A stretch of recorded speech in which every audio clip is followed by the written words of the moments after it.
Okay.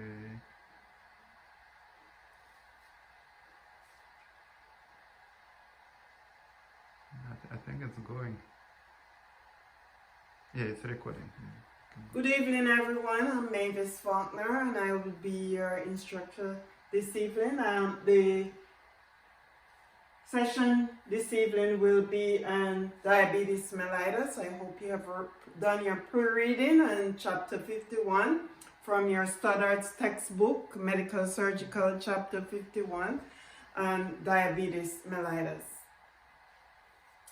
The objectives for this session will include providing an overview of diabetes mellitus and bringing you up to date in regards to current statistics. You should be able at the end of this session to differentiate between the different types of diabetes mellitus and also identify the differences in terms of pathology and pathophysiology of diabetes mellitus. Additionally, you should know and be able to analyze when a patient has type 1 as opposed to type 2, which are the prevalent types of diabetes, and you should be able to classify the diagnostic criteria required for the diagnosis of diabetes. In addition, you should also be aware of, by the end of this session, of some of the modalities that are essential in terms of the treatment of diabetes mellitus. So let us move on. Diabetes mellitus is a group of diseases characterized by hyperglycemia, which is caused by a defect in insulin secretion, insulin action, or both. And diabetes affects nearly 34.2 million Americans in the United States, which is 1/3 of the cases also are undiagnosed. The prevalence of diabetes is increasing as a relationship of several factors, most often environmental, have to do with food intake and sedentary lifestyle, which cause obesity. So there's a close link to obesity. Diabetes affects minority population, and older adults are also disproportionately affected. It is in the Native Americans, in the African Americans, and in the Hispanic or Latino population that we have the greatest incidence and prevalence of diabetes mellitus. We now move on to the classifications of diabetes. You have type 1. Type 1 diabetes is usually the one that develops at up to age 35. So from birth to age 35, previously it was 40. If an individual develops diabetes, it's usually classified as type 1. With type 1 diabetes, the risk factors or the contributors towards the development of type 1 includes environmental, such as malnutrition or disease conditions that leads to malnutrition. Other environmental and autoimmune causes are also linked to type 1. Type 2, previously referred to as the adult onset diabetes, occurs in the older adult population. Usually they are obese, and usually they have other chronic disease conditions. Heredity also play a very important role. So if my mother have diabetes, I have a high risk of getting diabetes. Gestational diabetes is diabetes that develops only during pregnancy. Usually a pregnant woman is tested at weeks 24 to 28 of pregnancy to determine if she is carrying an infant or a growing fetus that may be predisposed to gestational diabetes. Latent autoimmune diabetes of the adult is a mix of type 1 and type 2. Latent usually the person develop non-insulin dependent diabetes, which is there is no need for the use of insulin, that is referred to as type 2. Then you have diabetes associated with other conditions such as celiac disease, cystic fibrosis, as well as HIV. Patients with HIV, the medications they're placed on also cause blood glucose alterations.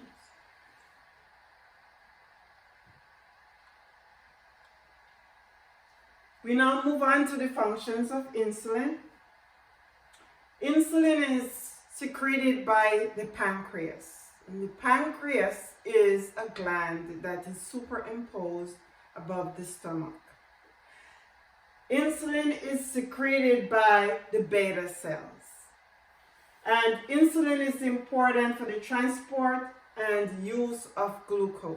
So in the lay term, they usually say that insulin is the key for the entry of glucose into the cells.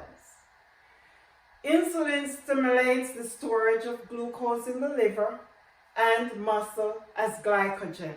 So extra energy consumed and cannot be used by the body. Insulin promotes the storage in the liver as glycogen. It signals the liver to stop the release of glucose, and it enhances the storage of dietary fat as well in adipose tissues. It also promotes the entry of amino acids into cells, and it inhibits the breakdown of glucose, protein, and fat. Hence, you should bear in mind that diabetes mellitus is a disease where there is a distortion in the overall metabolic process of the body. Therefore, diabetes also affects almost every body parts from the head to the toe.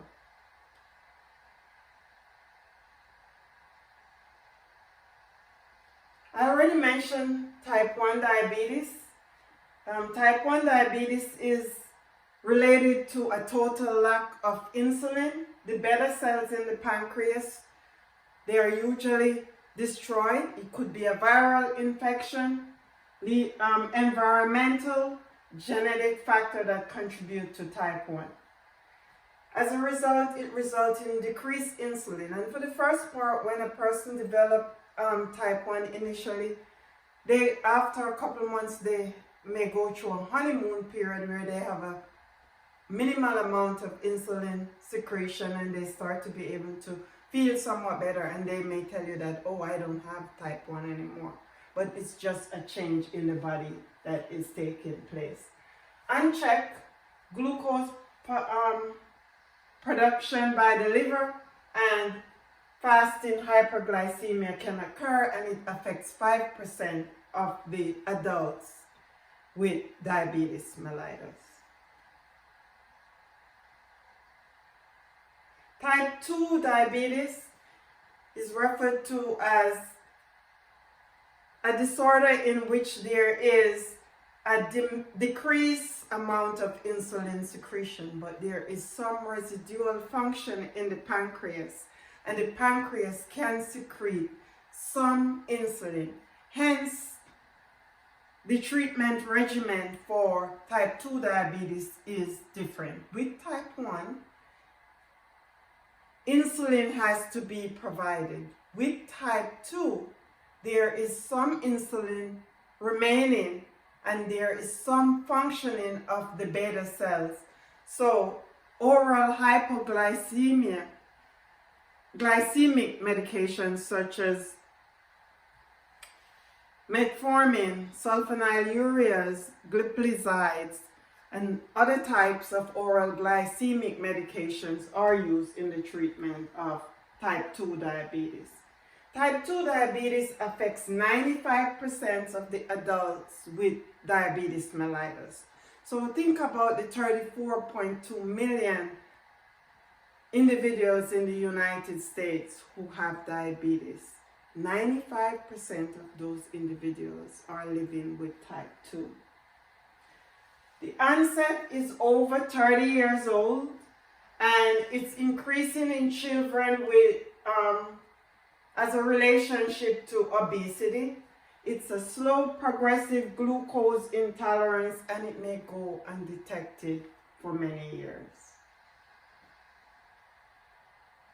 So let's look at the pathogenesis of type 2 diabetes. A key word that you need to keep in mind is insulin resistance. So there's an impaired insulin secretion from the pancreas. This leads to hyperglycemia. There is a diminished gastrointestinal absorption of the glucose, and as a result, the glucose in the bloodstream gets to very high level. Hyperglycemia in the liver, there is an increased basal hepatic glucose production and decreased stimulated insulin uptake. So that's part of the basic pathogenesis of diabetes type 2. The latent autoimmune disease of adults, LADA, is a subtype of diabetes in which the progression of the autoimmune beta cell destruction is gradual, and it's usually a mix of type 1 and type 2. Therefore, latent autoimmune diabetes of adults have clinical manifestation of both type 1 and type 2. Let's just recap. Type 1, they are slender. Usually the person is at a younger age. It can be related to environmental autoimmune conditions. And type 2 is where you have the individual who is more obese. They are older in terms of age. They have multiple chronic disease condition, and there is a great link to hereditary family history. The emerging subtype of LADA has led to some individuals requiring that there is a recategorization of the different types of diabetes, but we have not seen any changes in that area. So let's look at the two main groups of diabetes mellitus. Type 1 diabetes, previously called juvenile diabetes in the literature. It's no longer juvenile, it's type 1. Type 2 is related to obesity, age, previously identified impaired fasting glucose, so the pre-diabetic patients are in that category. Individuals who have hypertension are at risk for diabetes, and those with diabetes are at risk for hypertension. The high density lipoprotein, less than 35 milligrams per deciliter, triglycerides greater than 250, and a history of gestational diabetes giving birth to an infant with 9 pounds or greater. Those are risk factors for type 2 diabetes. For risk factors for type 1, early onset familial genetic predisposition, possibly immunologic or environmental, viral or toxin. Those are the risk factors.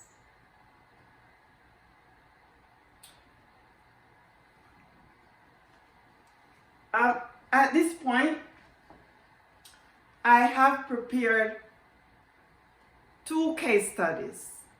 You're going to form into 2 groups.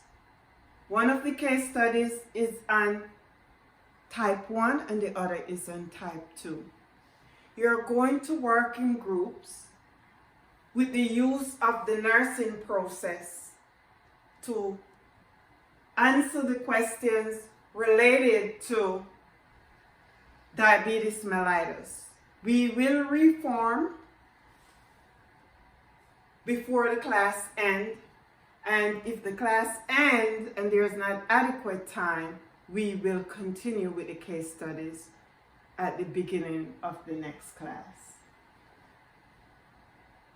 Give me a few minutes, in fact about a minute. Let me just quickly highlight clinical manifestations that may be essential when you identify patients having symptoms related to diabetes mellitus. The clinical symptoms depends on the level of hyperglycemia. Patients may have blood glucose level where it's unreadable and the equipment that we use to evaluate them. The 3 P's, polyuria, frequent urination, polydipsia, increased intake of fluids, and polyphagia, which is increased intake of food as a result of the inadequate absorption and use of glucose because of a lack of insulin or an inadequate secretion of insulin by the pancreas. The patient may have fatigue, weakness, vision changes, tingling, numbness of the feet, skin lesion, wounds that are slow to heal, and recurring infections. And no, cardinal sign in type 1 is weight loss. The diagnostic findings that you should look for and the criteria for the diagnosis of diabetes is fasting blood glucose above 126 milligram per deciliter, hemoglobin A1C greater than 6.5, as well as casual or random glucose level accompanying the cardinal signs of diabetes, polydipsia, polyphagia, and polyuria. We will end at this point tonight. Just a quick recap is that diabetes mellitus is a serious, complex, chronic disease condition. There are multiple categories of diabetes mellitus, but the major categories are type 1 and type 2.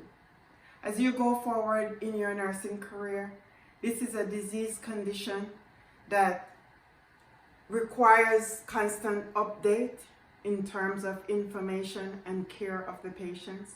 So you will continue to be a lifelong learner in terms of your readiness to care for patients with diabetes mellitus.